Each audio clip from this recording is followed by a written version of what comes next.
Et si la plus grande défaite de l'année 2025 n'était pas une erreur isolée, mais l'aboutissement fatal d'un aveuglement stratégique dont les causes remontent à des décennies d'habitudes et de croyances militaires, le choc de Kramatorsk a bouleversé la guerre en Ukraine, marquant un tournant qui pour beaucoup semblait soudain et inattendu.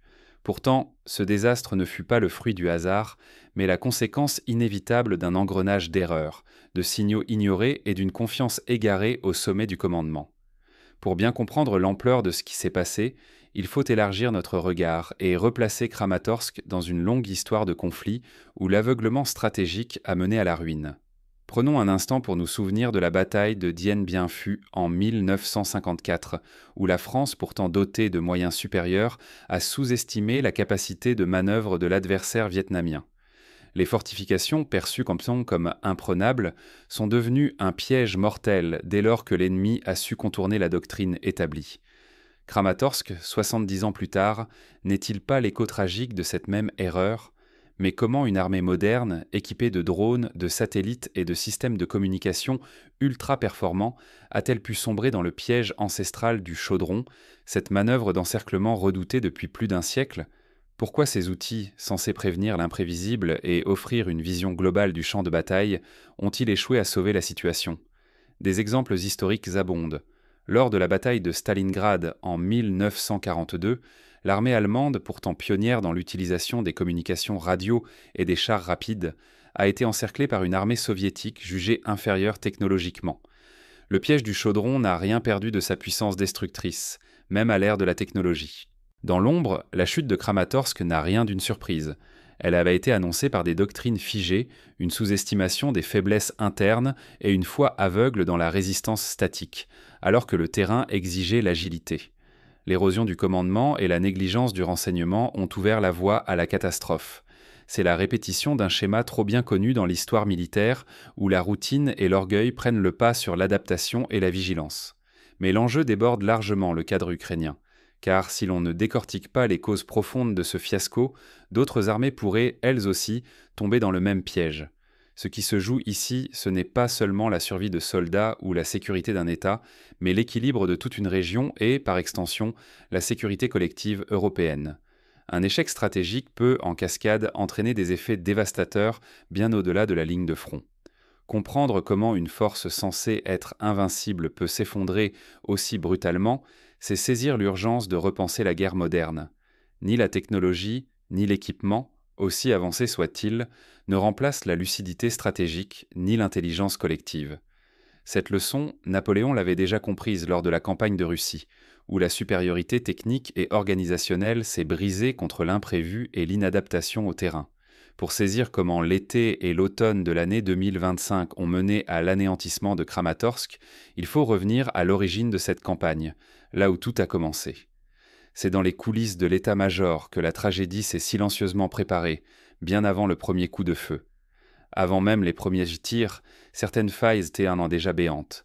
Des rapports internes faisaient état d'un moral en baisse, d'une lassitude des troupes et d'une fatigue accumulée par plusieurs années de conflit.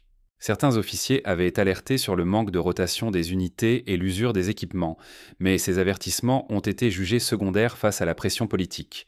La catastrophe de Kramatorsk en 2025 ne surgit pas du néant. Elle découle d'une série d'aveuglements et d'une confiance mal placée au sommet de l'état-major ukrainien. Dès les premiers jours de l'automne, les certitudes du commandement deviennent des failles mortelles.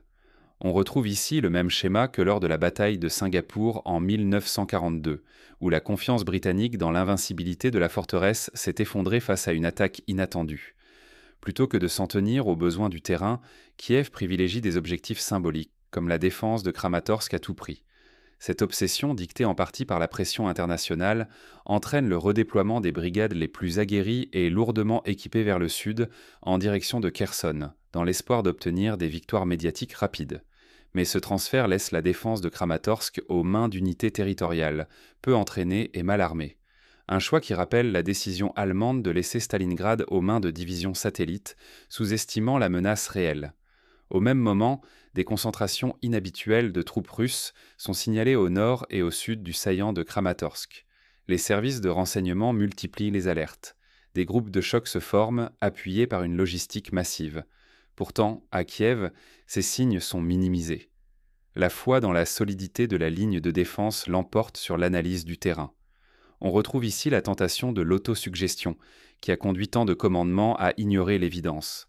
La défense ukrainienne repose presque entièrement sur une chaîne de fortifications statiques bâtie l'année précédente.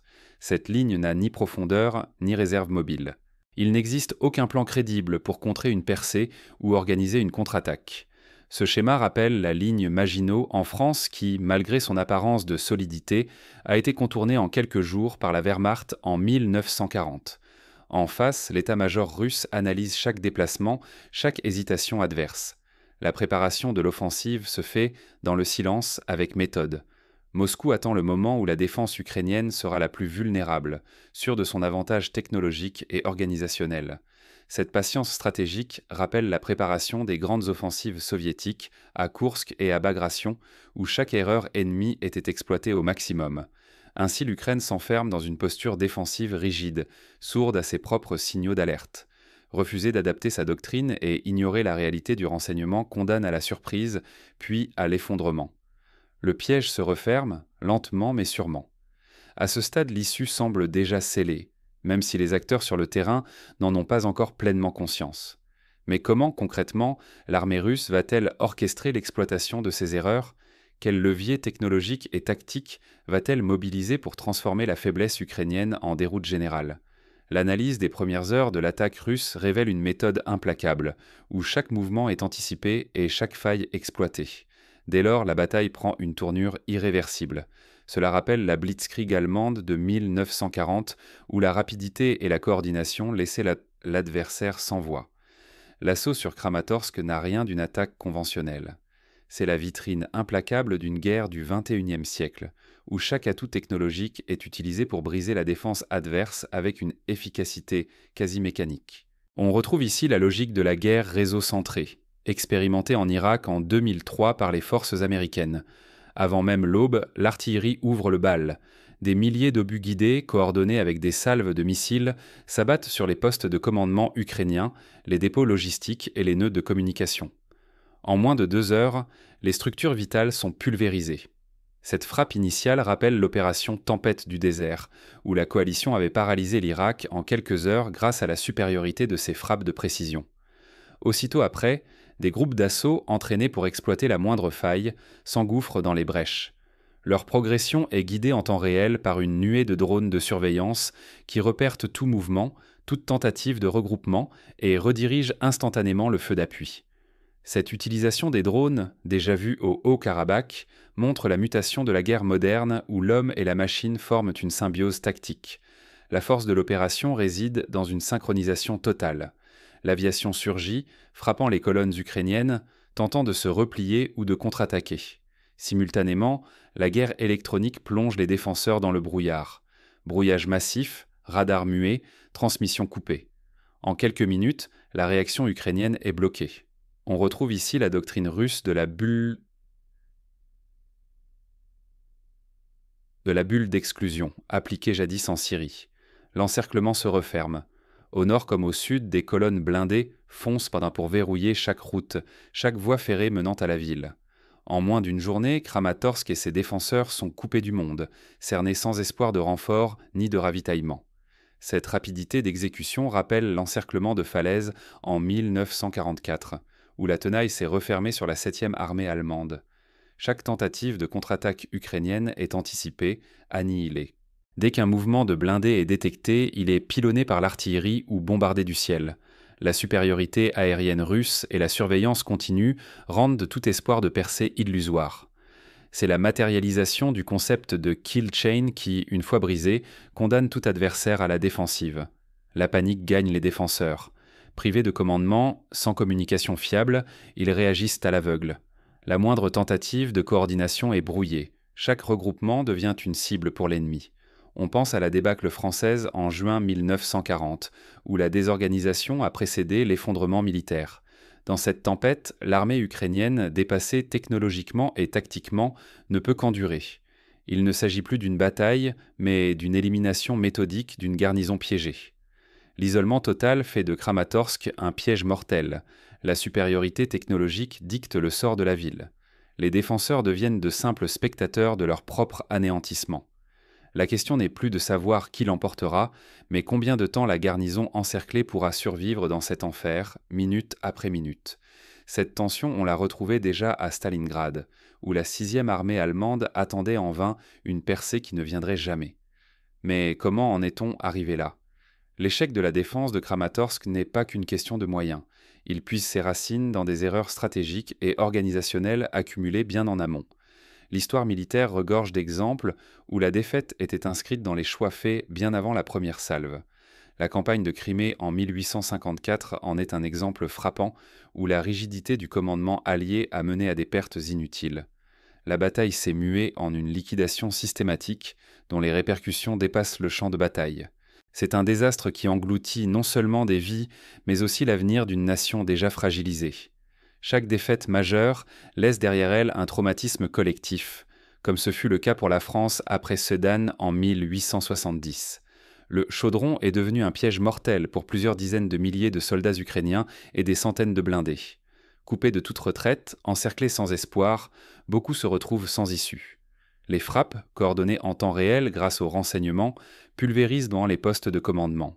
L'artillerie et l'aviation pilonnent méthodiquement chaque tentative de réaction. C'est l'exemple même de l'attrition moderne, où la technologie amplifie l'effet destructeur. Ce n'est plus une question de bravoure, l'isolement absolu a disloqué la chaîne de commandement, rendant impossible toute coordination. Les officiers incapables de communiquer voient en leurs ordres engloutis par la confusion.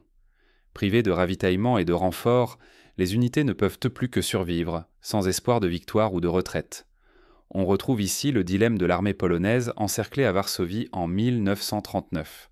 Rapidement, l'effondrement psychologique s'ajoute à la débâcle matérielle. Face à l'absence d'issue et à la violence de la manœuvre adverse, des groupes entiers de soldats ukrainiens déposent les armes. Les redditions massives, inédites dans ce conflit, révèlent que la survie l'emporte désormais sur l'honneur militaire. Cette réalité, déjà observée lors de la capitulation de l'armée italienne en Afrique du Nord, rappelle la fragilité du moral face à la certitude de la défaite. La chute de Kramatorsk provoque un séisme sur l'ensemble du front oriental. En quelques jours, la défense ukrainienne, déjà affaiblie, s'effondre sur plusieurs dizaines de kilomètres. La panique gagne les rangs. Villages et positions secondaires sont abandonnés à la hâte, ouvrant la voie à l'avancée russe. C'est le syndrome de l'effet domino, observé lors de l'offensive allemande dans les Ardennes. Ce n'est plus une simple victoire tactique, mais un basculement stratégique. La domination de la guerre électronique, de l'aviation et de l'artillerie à longue portée offre à l'armée russe un avantage systémique. La capacité d'intégrer renseignement, puissance de feu et mobilité écrase toute résistance classique, reléguant la doctrine défensive ukrainienne au passé. On assiste, comme lors de la guerre du Golfe, à la supériorité du modèle intégré sur la défense fragmentée. À ce stade, l'enjeu pour l'Ukraine n'est rien de moins que la survie nationale. En quelques jours, l'intégrité de l'État, le moral de l'armée, la capacité de résistance s'effondrent les uns après les autres. Les pertes humaines sont catastrophiques, chaque blindé détruit, chaque bataillon anéanti, creusant un peu plus la tombe du dispositif défensif ukrainien. C'est la répétition du schéma tragique de la Pologne en septembre 1939. Mais l'impact va bien au-delà du front. La société ukrainienne, déjà exsangue, vacille sous le choc de ces images et récits. L'idée d'une reconquête paraît irréaliste. Le doute s'insinue jusque dans les plus hautes sphères du pouvoir. Toute la stabilité géopolitique régionale menace de s'écrouler, car un désastre d'une telle ampleur laisse des cicatrices pour toute une génération. Après la chute de Dien Bien Phu, la société française a elle aussi connu un traumatisme profond, annonciateur de bouleversements politiques majeurs. Pour comprendre comment une telle débâcle a pu survenir, il faut revenir sur les choix et les failles accumulés par le commandement ukrainien. C'est là que se dessine la véritable leçon stratégique de Kramatorsk. Refuser de regarder la réalité en face, c'est s'exposer à la répétition de l'histoire. La débâcle de Kramatorsk n'est pas une simple défaite. C'est un avertissement implacable envoyé à toutes les armées modernes. Derrière chaque étape de la catastrophe se cachent des principes vitaux pour la survie d'un pays. Négliger ces leçons, c'est frôler l'abîme. Il est crucial de transformer l'échec en apprentissage, comme l'a suggéré Clausewitz dans ses réflexions sur la guerre totale. Première leçon, la supériorité du renseignement ne suffit pas si elle n'est pas entendue. À Kramatorsk, les satellites, agents et observateurs sur le terrain avaient donné l'alerte. Pourtant, faute de prise au sérieux, ces signaux sont restés lettre morte. L'ennemi a avancé sans obstacle majeur, car la réactivité et l'audace ont fait défaut. On retrouve ce travers dans la guerre du Yom Kippour, où Israël, malgré des signaux clairs, a été surpris par l'offensive arabe. Deuxième enseignement, défendre le terrain à tout prix, selon une doctrine figée, mène au désastre. L'armée ukrainienne a voulu tenir chaque position comme un symbole, ignorant la vitesse et la puissance de frappe adverse. Refuser d'évoluer face à l'innovation ennemie, c'est sacrifier ses soldats, peu importe leur courage ou leur équipement. La chute de Kramatorsk rappelle ici la défense désespérée de Port Arthur en 1905. Troisième leçon, la victoire appartient à ceux qui savent tout intégrer. À Kramatorsk, la Russie a combiné frappe terrestre, aérienne, brouillage électronique et drone dans une même manœuvre. Cette synergie a démultiplié leurs forces. Face à elle, une défense fragmentée s'effondre inévitablement. Ce principe d'intégration, expérimenté par les armées américaines lors de la Seconde Guerre du Golfe, est désormais la norme de la guerre moderne. Quatrième constat. L'isolement informationnel tue avant même le choc frontal. Privées de communication, désorganisées par le brouillage, les unités ukrainiennes ont perdu toute initiative. Quand les ordres et la logistique cessent d'arriver, c'est l'effondrement moral qui précède la défaite matérielle, même contre un adversaire en apparence équivalent. Cette dynamique a été observée lors de la bataille de Kasserine en Afrique du Nord en 1943. Enfin, la leçon la plus cruelle vise chaque dirigeant. La modernisation militaire n'est pas un luxe, mais une question de survie. Ni le nombre ni la bravoure ne compensent le retard technologique ou doctrinal. Tout pays qui refuse d'apprendre de telles défaites met en péril sa liberté, sa sécurité et son avenir. Après la guerre russo-japonaise, la Russie tsariste a ignoré les leçons tactiques, ce qui a facilité les révolutions à venir. En définitive, le temps, les ressources et la souveraineté d'un peuple dépendent de sa capacité à assimiler ces enseignements. Fermer les yeux, c'est risquer de revivre demain la même tragédie, peu importe ses alliances ou ses moyens. Kramatorsk n'est pas un cas isolé, c'est le miroir des faiblesses universelles que chacun doit affronter. C'est l'occasion pour chaque État de réévaluer ses doctrines, ses structures de commandement et ses systèmes d'alerte. Mais derrière ces leçons s'esquisse une question plus troublante. La catastrophe était-elle vraiment inévitable ? Pour le comprendre, il faut revenir sur les erreurs humaines et les choix décisifs du commandement ukrainien. Comment éviter de répéter les mêmes fautes ? Quels outils, quelles méthodes adopter pour garantir une meilleure anticipation à l'avenir ? Plusieurs scénarios alternatifs auraient pu être envisagés. Par exemple, la création d'une réserve opérationnelle mobile, capable de réagir rapidement à toute percée ennemie, aurait sans doute compliqué la tâche des assaillants. L'adoption d'une défense en profondeur, inspirée des doctrines israéliennes ou finlandaises, aurait pu offrir une capacité de repli et de contre-attaque. Enfin, une meilleure exploitation des renseignements aurait permis de repositionner les troupes avant l'encerclement. Des exercices réguliers de simulation de crise intégrant les différents niveaux du commandement, de la base à l'état-major, sont essentiels. Ces simulations, pratiquées par l'OTAN, ont permis d'éviter certaines surprises lors des crises en ex-Yougoslavie ou en Afghanistan. L'intégration de cellules d'analyse indépendantes, capables de remettre en cause les certitudes du commandement, est aussi un antidote précieux à l'aveuglement collectif. Kramatorsk n'est pas seulement une tragédie. C'est un signal d'alarme qui résonne bien au-delà des frontières de l'Ukraine. Il invite chaque société à interroger ses certitudes, à investir dans l'innovation doctrinale et à renforcer les liens entre le politique, le militaire et le renseignement. L'histoire nous enseigne que la sécurité n'est jamais acquise et que l'arrogance précède souvent la chute.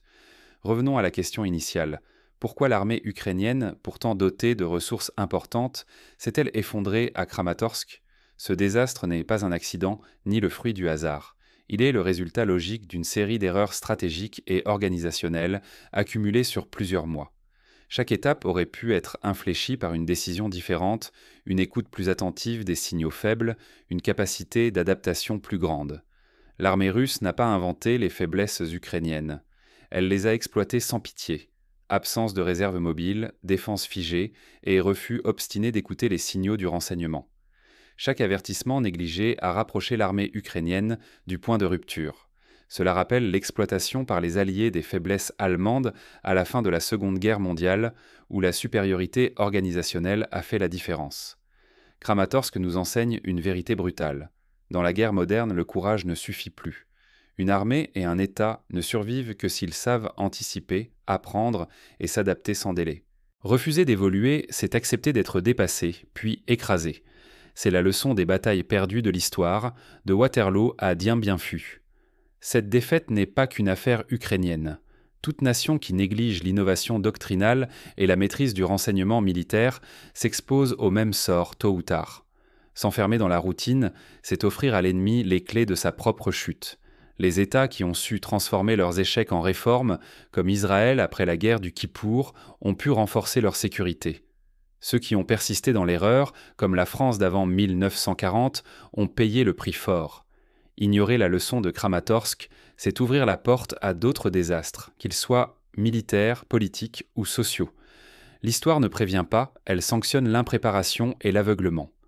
Chaque génération doit réapprendre à douter, à remettre en cause l'évidence et à s'entourer de voix discordantes, sources d'innovation et de résilience.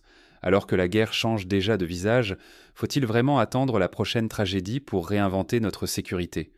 Ou bien saurons-nous tirer, aujourd'hui, les enseignements de Kramatorsk pour bâtir un avenir où la lucidité prime sur le confort des certitudes ? La réponse appartient à chacun d'entre nous. Car la prochaine défaite ou la prochaine victoire se joue peut-être dès maintenant dans notre capacité à apprendre, à anticiper et à agir. À Kramatorsk, l'histoire a frappé fort. À nous d'écouter ces avertissements pour ne plus jamais tomber dans le piège du chaudron.